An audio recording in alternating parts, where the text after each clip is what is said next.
Esse é o Ancapso e nós vamos falar sobre os integrantes do Trem de Aragua, que já estão aqui no Brasil, já com contato com o Comando Vermelho, com o primeiro comando da capital, já estão se estabelecendo em vários estados brasileiros. Olha, isso é muito perigoso. Por quê? Porque essa organização criminosa, eu não sei se é tão diferente assim do PCC e do Comando Vermelho, ela tem o apoio do Estado venezuelano, né? Por isso que ela é tão perigosa assim. Eles têm, o Estado venezuelano é um Estado quebrado, então lá na Venezuela não tem nenhuma repressão ao Trem de Aragua, os caras controlam um monte de coisa e tem ligações com o governo do Maduro. Aí esse pessoal está expandindo para os Estados Unidos, tem vários problemas lá, o Trump, né, essa facção é inimiga do Trump, o Trump expulsou um monte de gente, coisa e tal, tá brigando com eles. Mas aqui no Brasil, eles já chegaram também, já estão em 6 estados, e isso é muito preocupante. Porque quando a gente tiver um governo de direita, esse pessoal vai agir, meu amigo, esse pessoal é agente do mal. Essa notícia foi sugerida por Mensaleiro Anarquista, Emo Bombado e várias outras pessoas. Obrigado aí ao pessoal que sugeriu notícias lá no nosso site, no visãolibertaria.com. E obrigado a você que está assistindo o nosso vídeo. Se você gosta do nosso conteúdo, por favor, deixe o seu like e se inscreva aqui no canal, né? Pois bem, Trem de Aragua, guardem esse nome, é o nome da facção venezuelana, do PCC venezuelano, que está se infiltrando aqui no Brasil e aumentando o domínio em várias áreas, né? Se escreve com N aqui, ó, Trem de Aragua. O que se traduz em venezuelano, eu confesso para vocês que eu não sei. Mas o fato é uma facção que lá na Venezuela domina a coisa toda, e como o governo venezuelano é um governo falido, né, ela tem muita força por lá. E acaba, com isso, tendo um poder muito grande. Por exemplo, aqui no Brasil agora, um dos principais negócios que eles fazem é fornecer armas para as facções aqui no Brasil, para o PCC, para o Comando Vermelho e para outras facções. Porque, como eles conseguem gerenciar isso com muita tranquilidade lá na Venezuela, é fácil trazer aqui para o Brasil. É o que eu falo para vocês, é alguma coisa muito preocupante isso daqui, porque tem dois aspectos aqui, né? Por um lado, você tem a falência do Estado tradicional, é o que eu falo para vocês, com a informação descentralizada e distribuída. Os Estados, como uma função social, eles estão enfraquecendo, eles se tornam cada vez mais ineficientes no final das contas, e por outro lado, você tem um outro problema, que é o fato de que o governo da esquerda, o governo de esquerda aqui do Brasil, do Lula, ele é muito conivente com esse tipo de coisa, né? Que a facção venezuelana usou a ação da gestão Lula para se espalhar pelo país, aproveitando justamente essa palmolescência do Ministério da Justiça nas mãos do Lewandowski, que não quer fazer nada, que não faz absolutamente nada para a segurança pública aqui no Brasil. Então o pessoal está fazendo a festa nisso daqui. Então vamos ver isso daqui, porque é um risco muito grande. Como eu falei, não tem uma grande diferença em relação ao PCC e ao Comando Vermelho. A grande diferença que tem é justamente o fato de ser internacional e ter apoio do Estado venezuelano. Mas será que o PCC não tem apoio do Estado brasileiro, né?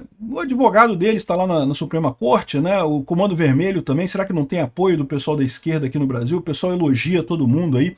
Dizem que está rolando um acordo, um grande acordo de 3 partes aí entre o PCC, o Comando Vermelho e o governo Lula, né? 3 organizações criminosas fazendo um acordo.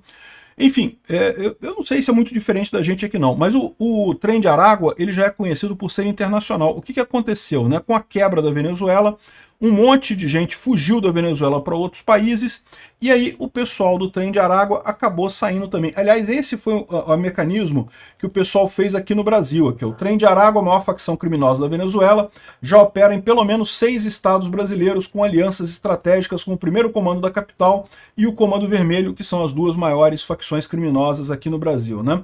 Investigações revelam que integrantes do grupo se passaram por refugiados para entrar no Brasil, aproveitando os programas humanitários como Operação Acolhida, criado pelo governo federal, para lidar com o fluxo migratório lá para Roraima, né? Então, ou seja, vinham muitos refugiados da Venezuela para Roraima. O governo brasileiro, isso não é só o Lula não, tá? Na época do Bolsonaro já tinha esse programa também, acabava fornecendo ônibus para levar esses refugiados, supostamente para São Paulo, para outros estados do Brasil, para distribuir, para não ficar uma crise humanitária lá, só lá em Roraima, né? Então, com isso, esses integrantes do Trem de Aragua foram se espalhando pelo Brasil, foram tendo contato com o pessoal. Aqui, ó, essa é a situação atualmente. Você já tem organizações criminosas mapeadas por região. No Nordeste tem 46 organizações criminosas, 14 no Norte, 10 no Centro-Oeste. No Sudeste tem 18. e o Trem de Aragua já está em contato com um monte delas, né? Aqui, ó, facções no Nordeste do Brasil, tem aqui, ó, 9 facções na Bahia. PCC, Catiara, Comando da Paz, CV, Caveira, Bonde do Maluco, Mercado do Povo, não sei o que lá. Por que tem tanta facção criminosa no Nordeste e relativamente menos nos outros? É aquele aspecto que eu falo para vocês, a questão da falência estatal, né? O Estado é uma organização criminosa também, mas é uma organização criminosa monopolista, que quer ter aquele território todo para ele. As organizações criminosas diferentes do Estado florescem exatamente quando essa grande organização criminosa, que é o Estado, começa a enfraquecer. E no Nordeste, particularmente, a gente já tem uma falência estatal de muitos e muitos anos, né?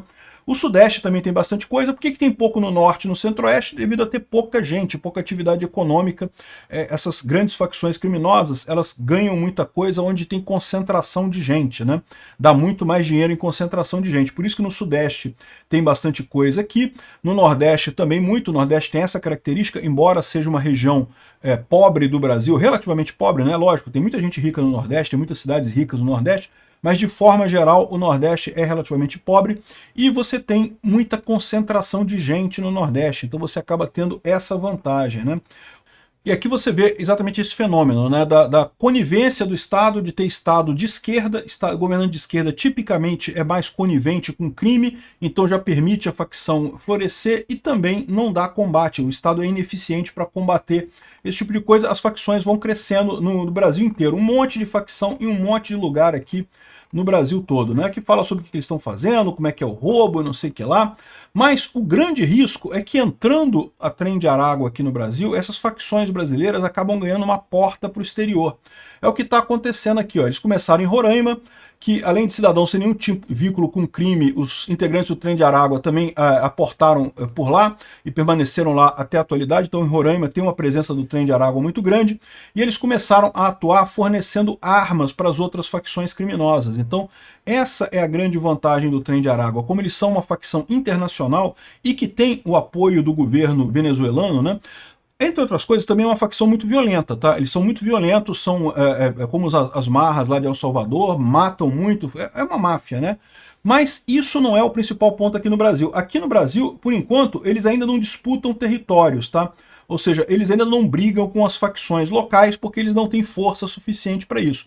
Por enquanto, eles atuam apoiando as facções locais, vendendo armas para as facções locais e explorando alguns negócios específicos, né?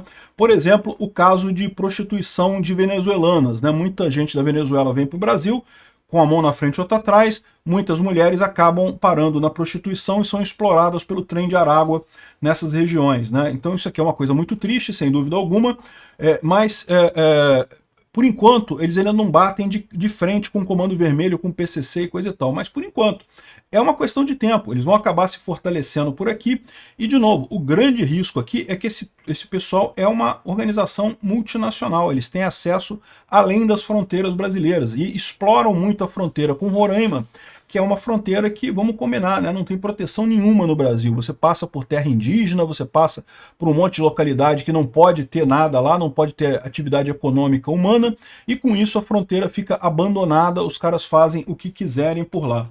É uma situação de risco enorme, e é o que eu falo para vocês, a gente aqui no Brasil, com essa brincadeira de eleger o Lula, a gente está voltando para trás na questão da segurança pública aqui, muita coisa. A decadência do Estado, ela é inevitável, não tem jeito, o Estado não vai conseguir nunca mais apresentar a repressão que apresentou uma época no passado. Justamente porque não tem mais eficiência que tinha no passado. Agora, essa conivência do Estado com essas gangues terroristas, isso é uma coisa que poderia ser alterado se a gente não tivesse num governo de esquerda, não tivesse um ministro da Justiça que é um banana completo, que é o Lewandowski, ultra garantista, e de novo, eu falo para vocês, eu também não deveria ser um bom ministro da Justiça, porque eu também sou garantista, mas eu entendo, o ministro da Justiça tem que ser um cara durão, tem que ser um cara que corre atrás de acabar com essas gangues, né? O Brasil está marcando tempo nisso daí, está marcando passo nessa história, está deixando essas gangues infiltrarem no Brasil. E se tem uma coisa que é verdade, a gente sabe aqui no Rio de Janeiro isso, depois que esse pessoal tomou conta, para tirar, meu amigo, é muito difícil de tirar. Olha a situação nos morros aqui no Rio de Janeiro. Teve várias operações para tirar os bandidos do Morro do Rio de Janeiro, né? Em uma determinada oportunidade, o Sérgio Cabral chegou a conseguir tirar, fazer aquela operação lá, como é que é o nome da operação? Eu até esqueci a operação do Sérgio Cabral, mas reconquistou os morros todos aqui do Rio de Janeiro para a polícia e coisa e tal. Mas no momento que enfraqueceu um pouquinho, o pessoal volta todo, meu amigo. É impressionante isso. É realmente uma tristeza. Depois que foi feita essa cultura de domínio por máfias, você tirar essas máfias é muito difícil realmente. Então essa é a situação. Trem de Aragua já está no Brasil, em breve está chegando perto aí da sua cidade, se prepara, né? Quem mandou fazer o L, quem mandou votar no Lula, agora a gente está com mais um problema por aqui. E de novo, lembra, isso é uma facção ligada ao governo do Maduro, ligada a um ditador. Isso quer dizer que pode ser usado para subverter a ordem, para criar problemas, para gerar impacto aqui no Brasil em caso de vitória de um presidente de direita, né? Isso a gente vai ter esse tipo de dor de cabeça lá na frente com essa coisa, né? Quem mandou o pessoal votar no L, né? Votaram no Lula, pô, botaram um pinguço corrupto na presidência da República, vão reclamar de quê agora?